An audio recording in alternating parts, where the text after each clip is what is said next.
Please కూర్చోండి అధ్యక్ష కూర్చోండి ప్లీజ్ కూర్చోండి అధ్యక్ష కూర్చోండి అధ్యక్ష మంత్రి గారు చెప్పండి ప్లీజ్ కూర్చోండి.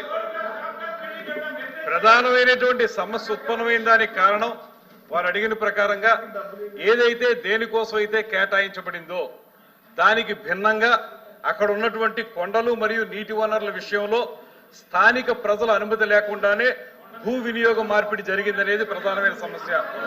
అదేవిధంగా ఋషికొండకి అపారమైన నష్టం కలిగించారండి. ఇక్కడ అధ్యక్ష విశాఖపట్నం ఋషికొండ బీచ్ అనేది అది పూర్తిగా మనకి బ్లూ ఫ్లాగ్ బీచ్ అధ్యక్ష. మొత్తం రాష్ట్రంలో ఉన్నటువంటి అన్ని బీచ్లోనూ బ్లూ ఫ్లాగ్ బీచ్ ఏదైనా ఉందంటే అది ఋషికొండ బీచ్ అధ్యక్ష. ఆ బీచ్ లో ఏ ఉద్దేశంతో అయితే దీన్ని ప్రారంభించారో ఏం చెప్పారంటే అంతకుముందు అక్కడ 58 గదులతోటి ఒక అద్భుతమైనటువంటి రిసార్ట్ ఉండేది హరిత రిసార్ట్ మనకి ఆంధ్రప్రదేశ్ లో ఉన్నటువంటి అన్ని రిసార్ట్స్ కంటే కూడా బెటర్ ఇన్కమ్ ఇచ్చినటువంటి రిసార్ట్స్. ఒక సంవత్సరంలో 7 కోట్ల నుంచి 16 కోట్ల వరకు ఆదాయం ఇచ్చినటువంటి రిసార్ట్స్ అవి డిమాలిష్ చేశారు. అన్ని అద్భుతంగా ఉండగానే అవి డిమాలిష్ చేసేటప్పుడు వారు చెప్పిన మాట ఏంటంటే ఇంతకంటే అద్భుతమైన రిసార్ట్స్ కడతాం, ఇంతకంటే ఎక్కువ మందికి ఉపయోగంలోకి తీసుకొస్తామని చెప్పి అక్కడ వారు కట్టింది ఈ ప్యాలెస్. అందులో ఉంది చదువుకోండి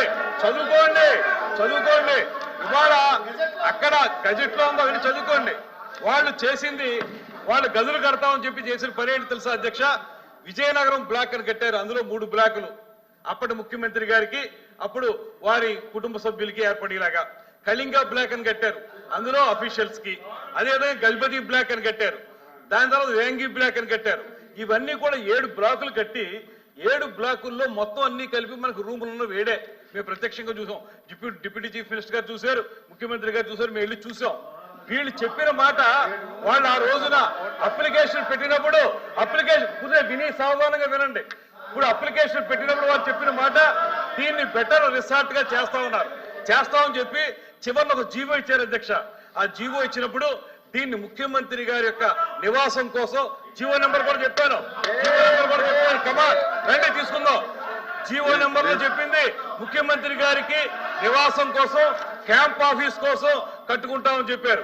అదేవిధంగా మంత్రులు ఎవరైనా అక్కడికి వచ్చినప్పుడు ఉండడానికి కడతామని చెప్పారు. వచ్చిన ఒరిజినల్ అప్లికేషన్ లో ఏం చెప్పారు? మేము మంచి రిసార్ట్స్ కడతాం, ఇంతకంటే అద్భుతంగా చేస్తామని చెప్పి ఈ రకంగా చేశారు. ఇందులో మొత్తం అన్ని కలిపి వాళ్ళు ఖర్చు పెట్టింది 481 కోట్ల రూపాయలు ఖర్చు పెట్టి దీంట్లో బాత్ టబ్ ఉంది అధ్యక్ష 12 లక్షల రూపాయలు. అవి మొత్తం మీరు తీసుకుంటే లోపలికి వెళితే ఇంద్రభవనం అధ్యక్ష, ఇంద్రభవనం. మీరు నిజంగా జెన్యూన్ గా చెప్పిన ప్రకారం చేసుంటే ఎందుకు మీరు అందరినీ రానివ్వలేదు? మీకు ఆ రోజు ఒక సామెత ఉంది అధ్యక్ష, ఒక సామెత చెప్తాను. ఇది ఎంత వైలేషన్ అంటే స్పష్టంగా వైలేషన్ అధ్యక్ష. మీరు జీవో నంబర్ ఇస్తాను మీకు, వాళ్ళు పెట్టిన అప్లికేషన్ మీ టేబుల్ మీద పెడతాను. ఆ అప్లికేషన్ కానీ జీవో నెంబర్ కానీ చూడండి, ఎక్కడా కూడా పొంతం లేదు. ఆ రోజు చిన్న అభివృద్ధి అయిపోతే ఆ రోజు మనకి మనం ఏదంటే ఓం మహానగరం తగలకపోతుంటే ఫిడేలు వాయించినటువంటి నియోజకవర్గంలాగా వ్యవస్థ సర్వనాశనం అయిపోతుంటే ఇంత డబ్బు ఖర్చు పెట్టి తన సొంత భవనం కోసం అతని ఆఫీస్ రూమ్ ఒక టెన్నిస్ కోర్ట్ అంత ఉంటుంది అధ్యక్ష. ఆయన ఆఫీస్ రూమ్ ఒక టెన్నిస్ కోర్ట్ అంత ఉంటుంది. ఇవన్నీ ఖర్చు పెట్టి ఎవరి డబ్బులు ప్రజల డబ్బుల్ని ఇలా మోసం, ఇంకా సిగ్గు లేకుండా ఏ రకంగా మాట్లాడతారు, ఏ రకంగా అడుగుతారు వీళ్ళు, ఏ రకంగా ప్రశ్నిస్తారు? ఇంత అన్యాయం చేసి ఇవాళ జీవోలన్నీ పెడతాను నేను, వాళ్ళు చూసుకుని చదువుకోనండి, సమాధానం చెప్పుకోనండి. ఇంత అన్యాయం చేస్తుంటే ప్రజాధనాన్ని తోచుకు తింటుంటే ఇందులో ఎవరి ఇంట్లోకి ఎంత డబ్బు అంత డబ్బు తీసుకుని వాళ్ళు చేయడం ఒక్క జీవో చూడండి, మొత్తం జీవోలు చూడండి, జీవోలు చూసుకోండి. మంత్రి గారు ప్లీజ్ బాధపడతారు సార్, తెలుస్తారు నిజాలు అధ్యక్ష. ప్లీజ్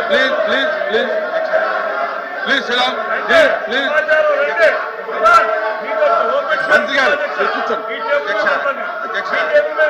కూర్చోండి. నేను yield కాను అధ్యక్ష. I don't want to yield because they are telling wrong.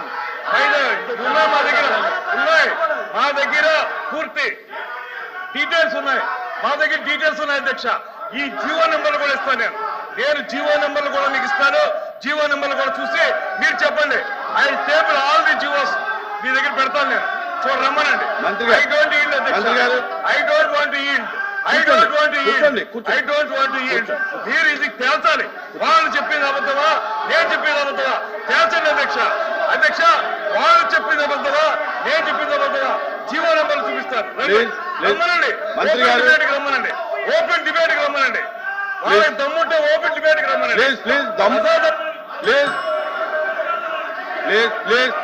మంత్రి గారు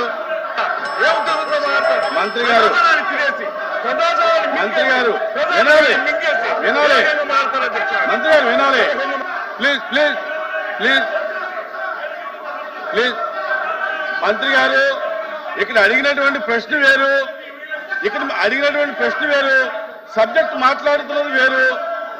దానికి కావాలని వేరే డిబేట్ పెట్టుకోండి. దానికి కావాలంటే వేరే డిబేట్ పెట్టుకోండి. దానికి కావాలంటే వేరే డిబేట్ పెట్టుకోండి. ఇక్కడ అడిగినటువంటి ప్రశ్న వేరు, మీరు చెప్పేటటువంటి సమాధానం వేరు. ప్లీజ్ ప్లీజ్ ప్లీజ్ అచ్చెన్నాయుడు గారు మాట్లాడతారా? కూర్చో కూర్చో కూర్చో. అచ్చెన్నాయుడు గారు